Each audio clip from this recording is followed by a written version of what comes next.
Hello, everyone. Thank you for being here to the Growing Your Dental Business podcast.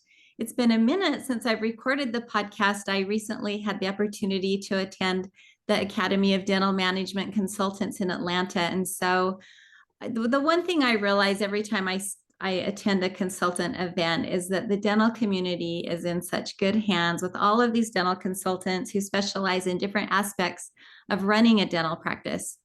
So today I'm excited to welcome Marissa Nicholson from Denver, Colorado, who is a member of our eAssist Consulting Network. Welcome, Marissa. Thank you so much. I'm honored to be here with you.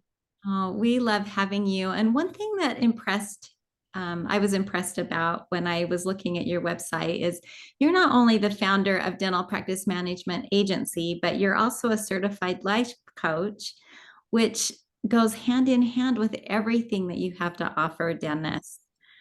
I love it. Just to tell our listeners a little bit about you, is you've been in dentistry for more than 20 years.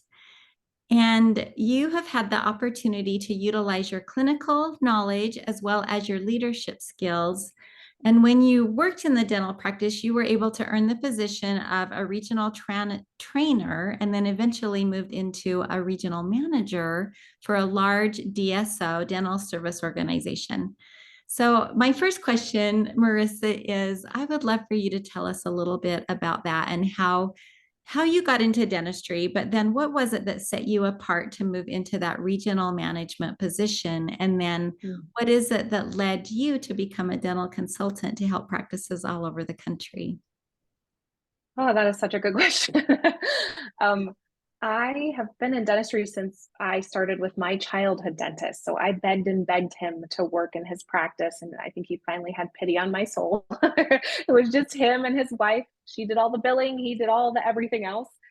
And so he taught me almost like I was his associate. He really respected me, and I was just a kid. I was just coming in after school, and in summertime. But he treated me in such a way that he really had me fall in love with dentistry. He would get out his path books and show me all the things, and they didn't have kids, so I think they kind of just both did that. And his wife taught me everything front office and insurance, and when I graduated and he retired, I kind of just moved on and was in EDA. I think it was with the last class that went to CU when they actually did EDA schools back then. In Colorado, you don't have to be certified, but I Yeah. just wanted to have that, and was a lead for the back office. And then I started helping more and more in the front. And I just fell in love with all things insurance. And I know most people are like, oh my God, you're crazy.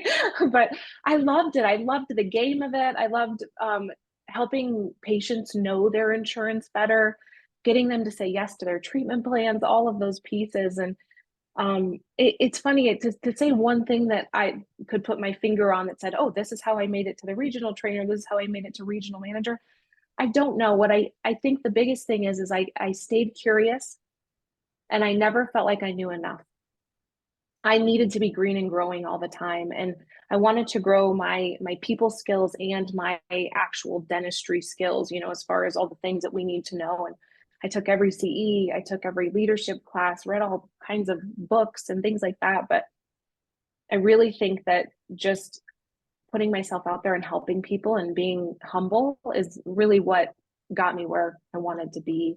And then consulting just was the next step. I always was looking for what was next. And I got my life coaching. I had done some consulting while I was working for the DSO, just because kind of when you're a regional manager, that's kind of what you're doing really, is helping each office and each doctor. But um, I started with specialty with pedo, and then I started kind of branching out and just loving general dentistry consulting, and moved into that. I think falling in love with I love DSOs. I really do. They have the most beautiful systems, and I grew up almost basically in DSOs. And what I love about them are those systems, the structure. They know exactly what to do and how to push the buttons to make them move the right way. And then private practice, I love because it has the relationship that I wanted. And so, as a consultant, when my business partner Chris and I put this together, we thought we got to marry these two. We can do all the clinical things and all the relationship things and systems and put them all together and make beauty for our clients. And that's really what caused me to go into consulting. I love it. I think the one word that really probably just kind of hits it all on the head is love. You just love what you're doing. And I feel Mm. like when you're passionate about something, then that keeps you curious. When you're passionate about something, then that just keeps you wanting to learn more. And if you love it that much, I love that because I find that people that are passionate about what they do, they grasp onto the knowledge of everything, and the knowledge is retained. Like they just remember everything they learned because they love it so much. So thank you. Thank you for sharing all of that. You know, dentistry has gone through kind of some ups and downs over the last few years with COVID and just, a lot of people have walked away. I know a lot of hygienists that have walked away. And so I don't know. I'm just curious, what do you think the biggest issues are facing dentistry like currently now that we've kind of come through all of that? Yeah, I mean, you hit the nail on the head. The biggest one we're seeing out there, and honestly, from all over the country, because we go all over the country, is staffing and finding the right team has always been hard to find the right, good, qualified team that really is bought into your vision. It's always been something people have struggled with in dentistry, but now there's not enough people. And so I find that two things. We see that people are either allowing really bad behavior from their teams because they're being held hostage almost because they can't get rid of this hygienist assistant whomever because who are they going to replace them with? And then the other piece is that the team is really being overworked because we are shorthanded. We don't have the people. Then we finally get the people, hopefully. We're usually overpaying for them and we don't have time to train them because we've been out with them without them for so long that now they're going to get trained by fire, right? So it's Right. kind of that there's so many double-edged swords in that we've seen so many issues with that lately. And I think all of the dentists that we've talked to that are like, I am just done with this, that's their number one complaint. That and being in network with so many PPO insurances, those are the two bugaboos that we hear from our dentists all the time. Yeah, no, I think that sounds like you're hitting it right on. And I totally understand where you're coming from when these dentists are struggling because of those two reasons. I think that's a great, those are issues that are definitely Yeah. in the industry right now. So if a dentist, I guess as part of those issues, let's talk about what are some things that your team has come up with to help solve some of those issues? I guess let's jump into that for a second. Yeah, definitely. Well, I mean, we're firm believers that when you treat your team well and they have safety and they have trust from you as their leader, they won't go anywhere. So it's keeping the team you have. So who are you being as their leader is kind of one of the pieces we look at that. Are you being a servant leader? We're huge fans of that, meaning if your team doesn't have what they need first, it's never going to trickle down to your patients. So focus wherever you focus, you get more of. And then if it is a short staff situation with hygiene, rather than having, okay, I want X amount of dollars because I see people are getting that, temping. Okay, well, instead of that, what we've moved to with a lot of our teams is a base amount of money plus a profit share. It's not a bonus system, it's a profit share. When the office makes money, that hygienist makes money. So we just have a basic amount that they're supposed to make as far as a daily goal. And anything above that, they get a percentage of in a profit share. And that's really been helpful. And it's honestly been helpful for our teams to attract people because like, oh, I can make whatever I want to make, but it's based on the doctor actually making some money too, which is important.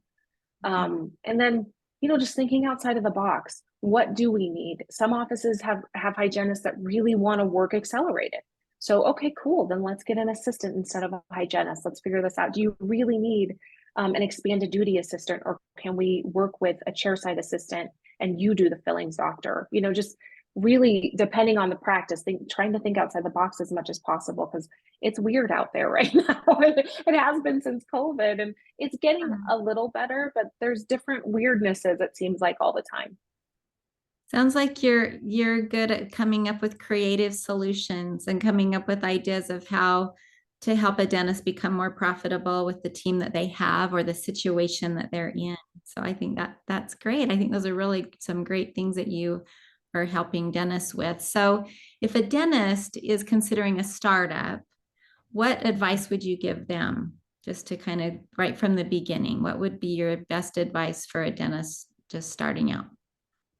Oh, it is my dream to get a hold of these people before they do anything. Okay. Just and it's not because we want more clients. Honestly, I can't tell you the amount of conversations I've had with docs that are wanting to possibly do a startup, um, and they never become clients, and that's okay with me because to me, I would much rather find them ahead of time and make sure that this is the right track for them because often they don't realize what they're getting into is it's not easy. It's definitely not for the faint of heart. It doesn't mean it shouldn't be done because there's a lot of amazing startups out there and we've helped a lot of doctors do them. But I think the best advice I would have is before you do anything, assemble what I call your Avengers. Make sure you have a really good, strong team of superheroes that know their lane. If you have one person that says they know everything about doing a startup, they're not true. They're not right. They're not telling you the honest truth. The reality of it is that it takes many people. It takes a village to create a startup for sure. So please make sure you have, a really great coach. You have, I would love to see everybody have a buyer's rep that knows exactly what they're doing.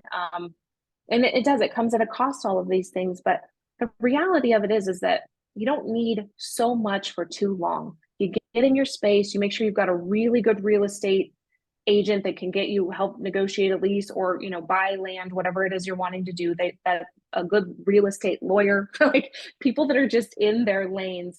And then once that's done, just go do dentistry. Just you don't need all of these people. You don't in our company, we really just let them fly after the first couple months of us getting them in the place.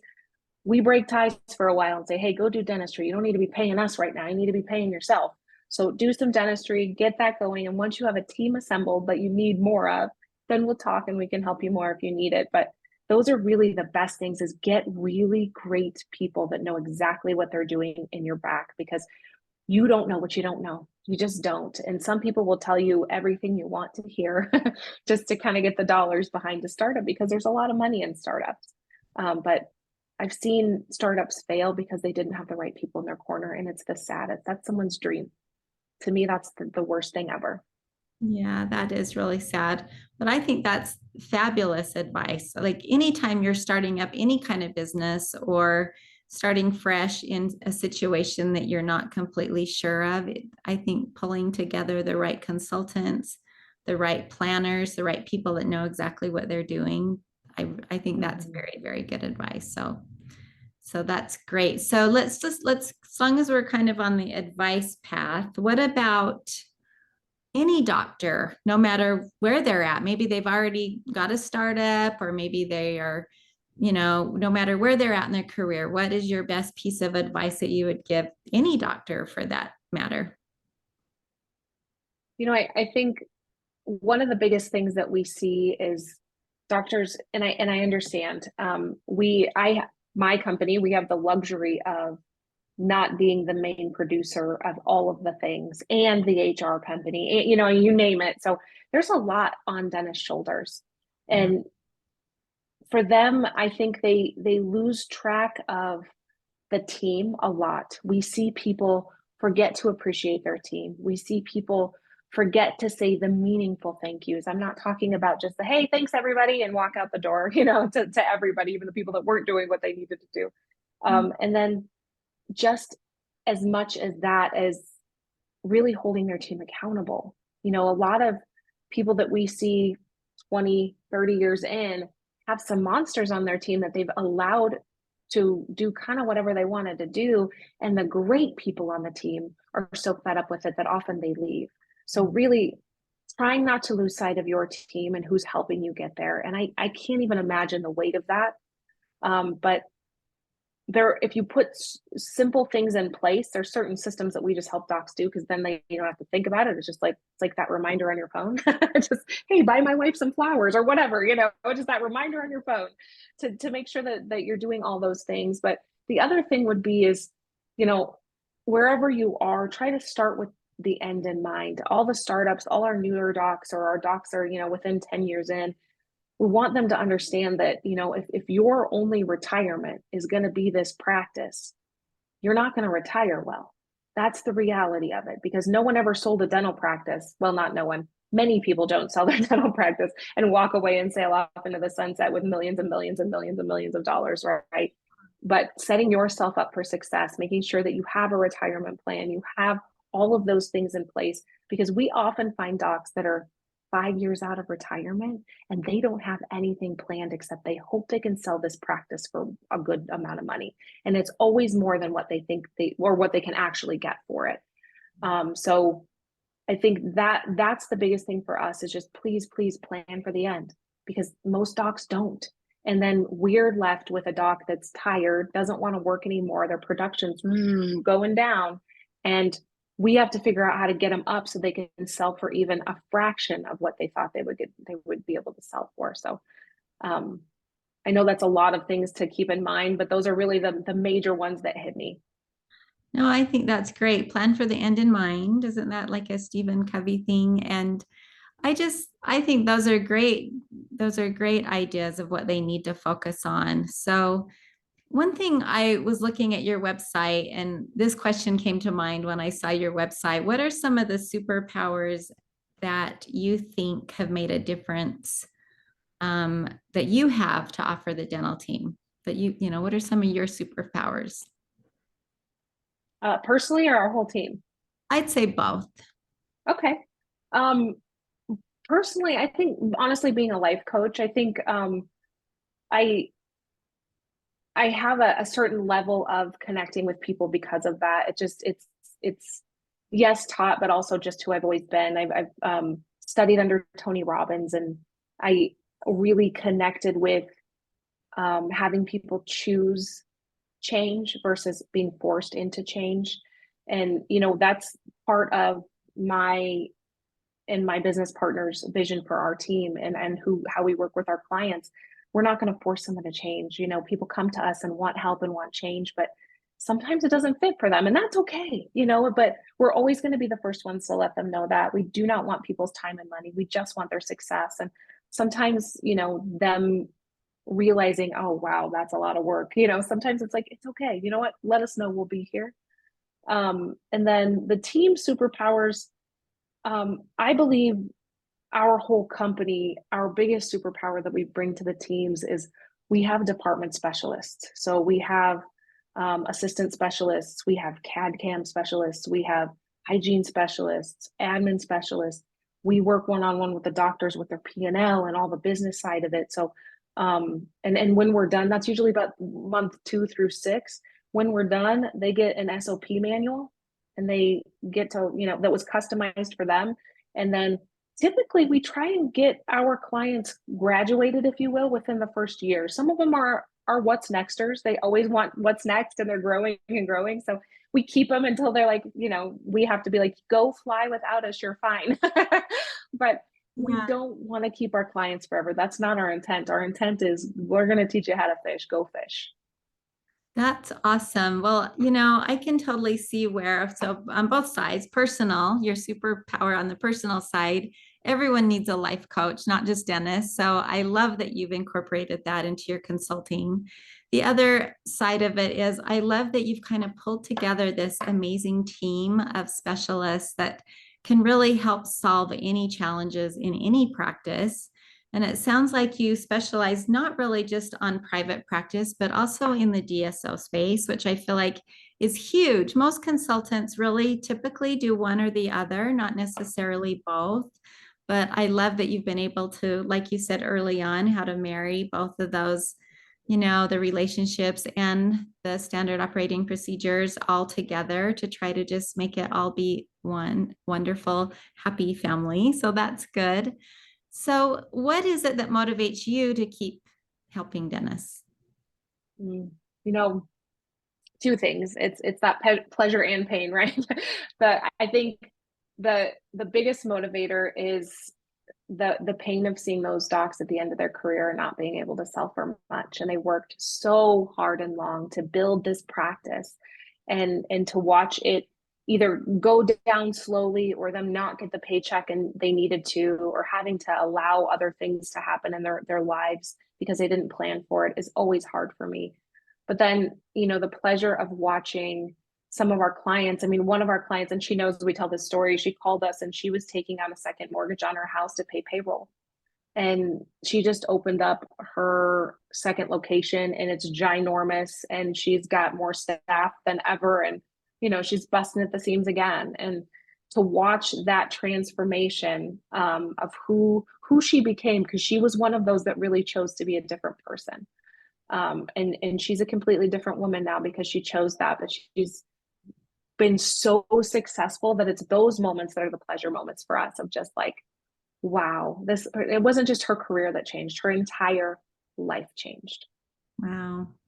That's amazing. Well, one of my favorite things that you said today is it's not their time or their money that we want, it's their success. And I feel like that kind of sums up everything we've talked about today. It's not their time or their money, but it's their success that we're hoping for. And I feel like that's really who you are, Marissa. I love that about you. Is there anything you want to add before we talk about how the best way to get a hold of you is, or any special promotions you're offering as part of this podcast? Yeah. I think the biggest thing, and this has always been our vision, is if anybody ever has questions, we're always here to answer anything. If we even hit 10 people and answer a good question and we never see them again, but in our minds they're like sailing off into the sunset, we're happy. So we're always here to help guide or whatever we need to do. But we do a practice analysis, and typically it's $2,500, but we do offer our partners, which we love our eAssist. So we consider them our partners. So anybody who works with our partners or anybody listening to this podcast, we do that $2,500 practice analysis at no charge. So it'd be a complimentary report. And it really looks at all of the KPIs of the dental practice, where you're coming in as far as where you're at versus goals, and even talking about kind of ways to change that and how to get to those goals is all part of that analysis. Well, that's amazing. So, do you want people to go to your website or reach out to you personally? What's the best way to get a hold of you? Yep, a website's great because that actually reaches out to me personally. So the Awesome. dental practice management agency.com is the best way to find us. Well, I feel like you named your business perfectly. Everything I've learned in marketing is that you want your business to be called exactly what it does, and that's exactly who you are. So that's the dental practice management agency.com. So I love that. So if you are tired of losing team members, we've talked a little bit about that today. If you're tired of losing patients and you want to get back to the reason why you started in dentistry in the first place, and reach out to Marissa and her team. It would be amazing. Thank you for joining our podcast today, and we will see you next time. Thank you, Marissa, for joining us. Thank you so much.